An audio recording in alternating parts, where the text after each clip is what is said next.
এবার কারেন্ট পোকার আক্রমণে একেবারে দিশাহারা হয়ে গেছে কৃষক। এরকম মাঠের পর মাঠ কারেন্ট পোকার আক্রমণে কিন্তু ব্যাপক ক্ষতিগ্রস্ত হয়েছে কৃষকরা। তারা কিন্তু প্রথম অবস্থায় সেটি বুঝতে না পারলেও পরবর্তীতে যখন এরকম মাঠে মাঠে কিন্তু এরকম দেখে আপনাকে দূর থেকে দেখে মনে হবে যে ধানগুলো একেবারে পেকে গেছে, কিন্তু আপনি কাছে গিয়েই কিন্তু দেখতে পারবেন সেই ধানগুলো একেবারে নষ্ট হয়ে গেছে। আমরা কথা বলেছি বেশ কিছু কৃষকের সঙ্গে, আপনাদেরকে জানিয়ে রাখি সেই কৃষকরা কিন্তু আমাদেরকে বলেছেন যে প্রাথমিক অবস্থায় তারা আসলে সেই বিষয়টি আসলে বুঝতে পারেনি, কিন্তু পরবর্তীতে বোঝার পর তারা কিন্তু এরকম কৃষি অফিসের পরামর্শ নিয়ে সেখানে কিন্তু আসলে কীটনাশক দিয়েছে। কিন্তু তারপরেও কিন্তু এই ক্ষতির হাত থেকে তারা কিন্তু আসলে রক্ষা পাচ্ছে না। তো আমরা রয়েছি গাইবান্ধার পলাশবাড়ি উপজেলার যে বরিশাল ইউনিয়ন, আমি আপনাদেরকে একটু দেখাই আমার পিছে এখানে ব্যাপক বড় একটা মাঠ। আমরা কিন্তু এই মাঠে কিন্তু আমরা দেখেছি যে অনেক ধান কিন্তু এরকম নষ্ট হয়ে গেছে। তো আমরা একটু কথা বলবো কৃষকদের সঙ্গে, আসলে কোথায় থেকে এই অবস্থাটার সৃষ্টি হলো আমরা একটু কথা বলার চেষ্টা করি। ভাই, আপনারা আসলে কতদিন পরে টের পাইলেন যে আপনাদের ধান নষ্ট হয়ে যাচ্ছে? আমরা সর্বপ্রথমে দেখলাম ধান পাকে যাচ্ছে এবং ধান বুড়োর মতো হয়ে ধান নিচে দিকে চলে যাচ্ছে। এটা বাদামি গাছপালা অর্থাৎ কারেন্ট পোকা হিসেবে এলাকাতে পরিচিত। তো এই পোকায় আক্রমণ করার পরপরই আমরা উপসহকারী কর্মকর্তা আমাদের এই ব্লকে বরিশাল ব্লকে 1 নম্বর ওয়ার্ডে আমাদের শর্মিলী আপা আছে, ওনার সাথে যোগাযোগ করি।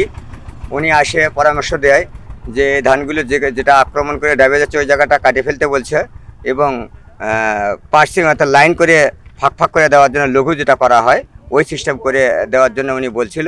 তো ওই সিস্টেম করে আমরা অবশ্য উনিও মাঠের নামে আমাদের সাথে ওই আপনার আসলে কতগুলো ধান নষ্ট হওয়ার উপক্রম হয়েছে? এভারেজে আমার মনে করেন বিঘাখানেক ধান নষ্ট হয়ে গেছে 4 বিঘের মধ্যে।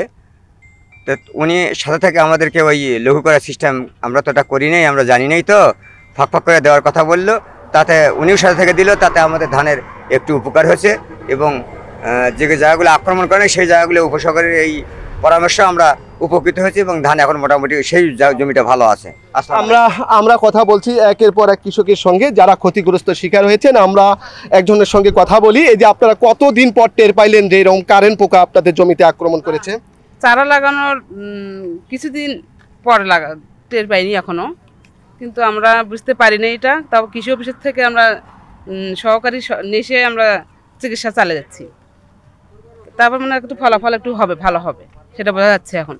আমরা এখানে আসার পর আমরা যেটি লক্ষ্য করেছি কৃষি অফিস থেকে যারা উপসহকারী কৃষি কর্মকর্তা রয়েছে তারাও কিন্তু আসলে এই মাঠ পর্যায়ে এসে যারা কৃষক তাদেরকে বিভিন্ন ধরনের পরামর্শ কিন্তু দিয়ে যাচ্ছেন। আমরা যুক্ত হব একজন উপসহকারী কৃষি কর্মকর্তার সঙ্গে। কি পরামর্শ দিচ্ছেন কৃষকদের? আমরা কৃষকদেরকে নিয়ে বিভিন্ন গ্রামে উঠান বৈঠক করতেছি, লিফলেট দিয়েছি, তার পাশাপাশি হচ্ছে তাদেরকে প্রেসক্রিপশন দিয়েছি। আর আমন মৌসুমে যেহেতু কারেন্ট পোকাটা বা বিপিএস একটু মারাত্মক, এজন্য কৃষকদেরকে আমরা যেভাবে পরামর্শ দিচ্ছি যে মাঠে তারা হচ্ছে 10 লাইন 2 হাত পরপর যেন তারা হচ্ছে ফাঁকা করে দেয়, ইউরিয়া সার প্রয়োগ বন্ধ করে এবং জমিতে যদি পানি থাকে পানিটা অবশ্যই সরিয়ে ফেলতে হবে।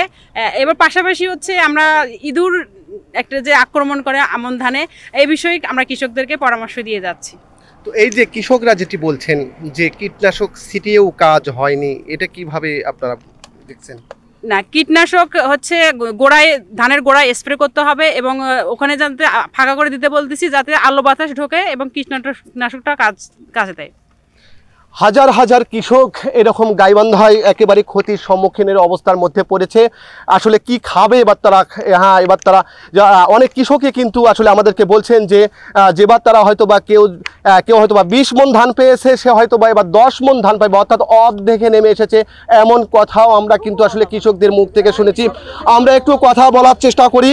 এখানে উপস্থিত রয়েছেন। আমরা এই জায়গাটিতে আসার পর যেটি দেখলাম যে পলাশবাড়ি উপজেলা কৃষি কর্মকর্তা এরকম কৃষকদের পরামর্শ দিয়ে যাচ্ছেন এবং মাঠের পর মাঠে তিনি যাচ্ছেন এবং কৃষকদের সঙ্গে তিনি কথা বলছেন।